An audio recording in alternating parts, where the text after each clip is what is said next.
o ministro da Fazenda, Dário Dorigan, na Rádio CBN, e ele falava um pouco disso. Ele falou assim, o presidente Lula, ele quer a colaboração dos Estados Unidos na troca de inteligência, na troca de apoio aqui para o Brasil para combater o crime organizado. Tem consciência disso, mas outra coisa é você abrir as portas para que os Estados Unidos atuem em solo brasileiro, e essa é uma preocupação.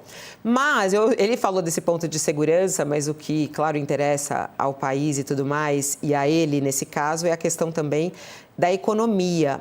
Desde quando isso foi anunciado, há várias análises dizendo o seguinte, há uma preocupação, o Josias levantou isso também nas nossas entrevistas na quinta e na sexta, há uma preocupação muito grande em relação a uma interferência que os Estados Unidos possam ter na questão econômica. E foi exatamente isso que o ministro da Fazenda, Dário Dorigan, respondeu hoje e ontem também em entrevista a jornalistas. Ele disse hoje que vai ter uma reunião com autoridades dos Estados Unidos nessa semana e a intenção é discutir justamente se essa decisão do governo Trump de classificar o PCC e o Comando Vermelho como organizações terroristas vão impactar e de qual maneira isso no nosso sistema financeiro, possivelmente até afetando o PIX. Ele já deu declarações falando disso. Dorigan disse que a medida pode gerar sanções a instituições financeiras brasileiras e até impactar na utilização do PIX. Disse ele, abre aspas, a autoridade norte-americana pode dizer o seguinte, esse banco está sancionado pelo Tesouro Americano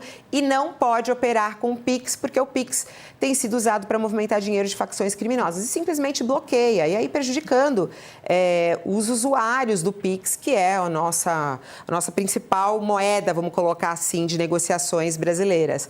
Para a Folha de São Paulo, Dorigan explicou, inclusive, que se nas punições determinadas pelo órgão americano responsável por sanções econômicas e financeiras houver uma sanção a um determinado banco brasileiro, médio, pequeno ou grande, mas que tenha relevância sistêmica, isso pode começar a criar um clarão no PIX, foi o que ele disse. E isso levaria a um baita problema sistêmico, porque os clientes da instituição sancionada poderiam ficar impedidos de receber ou enviar recursos aos demais bancos por meio do PIX. Bom, Josias, isso é o ministro da Fazenda que está falando, né? Não é um acho que vai, ele está dizendo que isso vai ter repercussão e, por isso, essa conversa que ele pretende ter essa semana com os Estados Unidos. Ele quer conseguir uma agenda para justamente poder divulgar, discutir isso e mudar essa situação. Desde a semana passada, Fabiola, na primeira manifestação do governo brasileiro sobre a decisão do governo Trump, saiu uma nota oficial do Palácio do Planalto, e nessa nota, já nesse primeiro momento, o governo tratou de levar o PIX à vitrine, porque o PIX é hoje o queridinho do Brasil, é utilizado desde o pedreiro que atua como autônomo para organizar os seus serviços, o vendedor de mate na praia do Rio de Janeiro, o vendedor de coco na praia do Nordeste, todo mundo usa o PIX, né? E o governo sabe disso, sabe que é um mecanismo ultra popular e tratou de esclarecer que isso está em jogo. Entre todas as questões que estão em jogo nessa decisão tomada pela Casa Branca de classificar PCC e CV como organizações terroristas, está lá o PIX. Essa decisão americana, ela levanta também uma série de questionamentos sobre os efeitos da relação entre Brasil e Estados Unidos, o compartilhamento de informações envolvendo investigações policiais, tudo isso está em questão. A possibilidade de punição de empresas brasileiras que, por uma ou outra razão, ainda que inadvertidamente, incluam na sua cadeia de produção um produto qualquer feito por uma empresa que tenha vínculo com a lavagem de dinheiro para o crime organizado, essa empresa pode ser sancionada. Um banco que opere aquelas contas bolsão que serviram para lavar dinheiro também do PCC, a Operação Carbono Oculto mostrou isso. Tem essa conta bolsão que é aberta numa fintech e gerida num banco grande, um banco tradicional do Brasil. E está lá a fintech como operadora da conta e abaixo dela várias subcontas com investidores que não precisam se identificar. E lá estavam, segundo apurou a Polícia Federal, e a Receita Federal, lá estavam várias contas relacionadas ao PCC. Um banco grande que esteja operando uma dessas contas bolsão pode ser sancionado pelo governo dos Estados Unidos. E, com isso, pode ser afetada a operação do PIX. Então, uma série de procedimentos que podem ocorrer a partir dessa classificação feita pela Casa Branca que não foram levados na devida conta pelo bolsonarismo. Essa decisão, Fabiola, ela já estava ali no forno desde antes do Trump. Governos anteriores, o próprio governo Biden, desde o governo Obama, se discute isso, essa possibilidade de classificar organizações terroristas brasileiras como facções criminosas brasileiras como organizações terroristas. E agora amadureceu. O Trump, desde que chegou à Casa Branca de volta pela segunda vez, ele vinha debatendo isso e decidiram fazer agora. E o Flávio Bolsonaro está surfando essa onda, está se auto-atribuindo uma decisão que o governo americano cogitava há muito tempo. E ele não está levando em conta a possibilidade de ter, num primeiro momento, o ganho é imediato, porque ele submete o Lula a essa contradição. Como se contrapor à decisão americana sem parecer que está defendendo criminoso no Brasil, né? Mas, se vierem as decisões econômicas, as sanções econômicas, Fabiola, pode ser um tiro no pé, né? E esse é o dado que está agora em discussão, e o ministro da Fazenda, assim como a nota do Palácio do Planalto na semana passada, e todas as manifestações do governo apontam nessa direção. Olha o que pode acontecer com o PIX, olha o que pode representar essa decisão em relação à atividade econômica no Brasil, pode afugentar investidores internacionais que também terão que tomar suas precauções para investir no Brasil. Então, há uma série de implicações que, se efetivadas, e é preciso dizer, como falamos há pouco, é preciso ver até que ponto o Trump vai implementar as sanções que estão previstas nessa classificação ou se é só retórica para ajudar politicamente o seu aliado no Brasil. Aliás, nessa reportagem do jornal Folha de São Paulo, né, fala bastante sobre essa questão econômica, né? E o Durigan explicou que se as punições determinadas pelo órgão americano responsável por sanções econômicas e financeiras houver uma sanção, isso vai impactando. Além disso, tem a questão das empresas, né? As conclusões sobre a investigação comercial aberta por Donald Trump contra o Brasil devem ser publicadas ainda neste mês, trazendo ainda mais impactos sobre toda essa questão econômica do nosso país. Porque a medida pode causar danos adicionais à economia brasileira, além dessa questão dos bancos.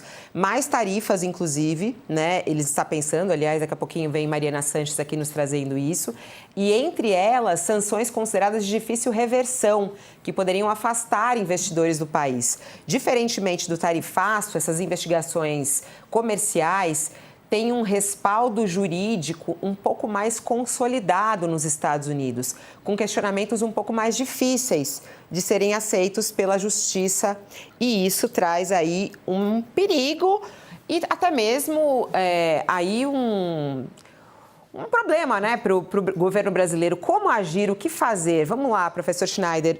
Dário Durigan disse que vai marcar com o governo dos Estados Unidos uma reunião e está querendo reverter. O que é possível fazer desse lado aqui do Brasil, usando a diplomacia e não afetando o país? E o que mais pode impactar na economia brasileira, na sua análise? Olha, eu acho que, em primeiro lugar, acho que o ministro tem que ir, o presidente Lula tem que negociar, mas acho que essas negociações começam pelos diplomatas e entre ministros, né? Então, acho que é muito bem-vinda essa disposição e muito necessária, né? Até para mostrar que o Brasil tem condições aqui de trabalhar essa questão, fechando torneiras. O Brasil já mostrou isso com algumas operações recentes que envolveram a Receita Federal, o Ministério Público de São Paulo, a Polícia Civil de São Paulo, a Polícia Federal, enfim. Eu acho que é importante colocar isso, porque pode ser muito danoso ao Brasil, não só em relação ao PIX. Qualquer transação que um exportador brasileiro faça, por exemplo, para vender um produto para qualquer lugar do mundo, passa por um pedágio, Fabiola. Ela é feita em dólar, né? Então ela tem que passar por um pedágio que é coordenado pelo governo americano. Então vamos dizer que naquele momento o operador do pedágio tem algum receio em relação àquela instituição financeira que está promovendo essa transação, né? Ou tem receio dela ter uma ligação com alguma outra fintech ou alguma outra instituição financeira que possa ter alguma ligação com o crime organizado. Esse operador do pedágio, vamos dizer assim, que é o representante do governo americano lá, ele pode simplesmente dizer o seguinte: olha, não vai ser feita essa transação. Isso vai prejudicar o exportador, vai prejudicar o agro, vai prejudicar uma série de setores aqui no Brasil que não tem nada a ver com o crime organizado, né? É mais ou menos, para o nosso ouvinte entender, como você querer prender um bandido que entra pela janela, né? Fechando a porta da frente. Você prejudica quem está da frente da casa, você prejudica quem está querendo fugir desse bandido e não prejudica o bandido que está lá entrando pela janela, né? Então, essa contaminação, como a gente tem uma economia que é bastante interligada, o setor financeiro bastante interligado, ela pode ter um efeito maior do que aquele caso específico. Portanto, é muito perigoso para a economia brasileira que o Trump leve a cabo, vamos dizer assim, a possibilidade de promover algum tipo de sanção com essa nova medida. Prejudica a economia e prejudica os setores econômicos e, no final, prejudica o trabalhador brasileiro. Interessante ver o seguinte: quem está no crime não faz transação diretamente mandando dinheiro para fora em seu nome, né? Quem faz isso, normalmente, é um cidadão comum que paga imposto ou, eventualmente, uma empresa que faz uma transação fora. Então, a gente vai prejudicar exatamente a pessoa, a economia brasileira ou pessoas que trabalham de forma honesta e não vai tocar no crime organizado, não vai resvalar no crime organizado. Como é que a gente trabalharia do ponto de vista do fechamento de torneiras do crime organizado numa colaboração com os americanos? Aquilo que já se faz hoje, trocando informações, tomando medidas diretamente em relação a fundos que possam parecer suspeitos, atuando em forças-tarefas aqui dentro do Brasil. Enfim, tudo isso resolve a questão do crime organizado. Essa medida que está por vir, que está sendo comemorada, se ela for levada a cabo, ela vai prejudicar a economia brasileira e os brasileiros. Além de ser uma vergonha para o nosso país, a gente imaginar que a gente precisa de um governo de fora para resolver um problema nosso. Acho que a gente devia ter vergonha disso e não comemorar como se fosse uma grande vitória a gente ter os Estados Unidos se imiscuindo em problemas brasileiros. E a gente vê aqui, a gente está falando sobre economia, eu lembro até uma entrevista que a gente fez não faz muito tempo com o promotor Gaquia, e até, se não me engano, foi até você, professor, que fez a pergunta para ele se o crime organizado ainda se alimentava muito sobre a questão das drogas, né? E ele estava falando sobre os outros negócios. Teve até uma reportagem, um levantamento muito interessante feito no Jornal o Globo nesse final de semana, está na página ainda, falando sobre a atuação hoje do crime organizado, né? E isso é uma coisa que a gente também tem que focar e prestar atenção, né? As facções criminosas, elas estão fazendo várias atividades econômicas e financeiras e é por isso que há essa preocupação agora com essa medida dos Estados Unidos do que eles podem interferir. Por exemplo, o montante de movimentações financeiras suspeitas de ligações com facções criminosas é de 44 bilhões e 100 milhões de reais, principalmente Comando Vermelho, que foram identificadas pelo COAF, somente entre fevereiro e abril de 2026. 12 bilhões de reais é a estimativa da receita anual do PCC com negócios na economia que estão em todos os lugares. E eles estão em postos de gasolina, em motéis, em restaurantes. É algo que está disseminado pela sociedade brasileira como um todo, né, Josias, em todos os sistemas. E é isso que eles agora querem combater. Quer dizer, o governo federal não combate isso. Não está combatendo? Começou a combater, não só o governo federal, mas ministérios públicos estaduais, as polícias civis, as fazendas estaduais. A Operação Carbono Oculto mostrou isso. E essa operação foi muito bem sucedida justamente porque houve colaboração, acima das questões partidárias, essa colaboração resultou numa operação realmente muito bem sucedida. O mesmo se aplica, Fabíola, o mesmo raciocínio se aplica à colaboração internacional. Estados Unidos e Brasil, por exemplo, têm muito mais chance de combater o crime organizado se atuarem juntos. E é preciso considerar, Fabíola, o governo brasileiro tem realçado isso nas suas conversas com os Estados Unidos, que uma parte das armas utilizadas pelo crime organizado no Brasil vem de lá, vem dos Estados Unidos. Parte do dinheiro dos criminosos no Brasil é lavado nos Estados Unidos, no estado de Delaware. Então, os Estados Unidos também precisam fazer a sua parte. Não basta ficar chamando facções criminosas de países estrangeiros de terroristas, se, na prática, as empresas americanas, os fabricantes de armas americanos estão armando aqui as facções criminosas no Brasil e o próprio governo americano é leniente com a lavagem de dinheiro das facções criminosas brasileiras. O Lula, aliás, tem realçado que no último encontro que teve com o Trump, entregou 3 documentos. Um deles dizia respeito exatamente ao crime organizado. E o que dizia esse documento? Sugere a intensificação da parceria entre os 2 países e, em casos específicos, como o maior sonegador do Brasil, o Ricardo Magro, da Refit, o Lula diz que entregou, inclusive, a foto, o endereço, colocou informações sobre a lavagem de dinheiro deste personagem no estado americano de Delaware e sugeriu ao Trump que devolva o Ricardo Magro ao Brasil. Falta uma sentença que permita essa devolução, mas já há decisões judiciais aqui contra o Ricardo Magro e é uma questão de tempo a condenação dele. O Lula menciona também, ironicamente, o fato de estar lá o Alexandre Ramagem, abrigado nos Estados Unidos, ele que foi condenado a 16 anos de cadeia no julgamento do complô do golpe, né? Então, é preciso que os Estados Unidos façam a sua parte. Você mencionou há pouco, Fabíola, um outro dado, que é uma investigação que não tem nada a ver com isso, uma investigação que foi aberta pelos Estados Unidos, pelo governo Trump, por supostas práticas anticomerciais ou concorrência desleal do Brasil em relação a empresas americanas.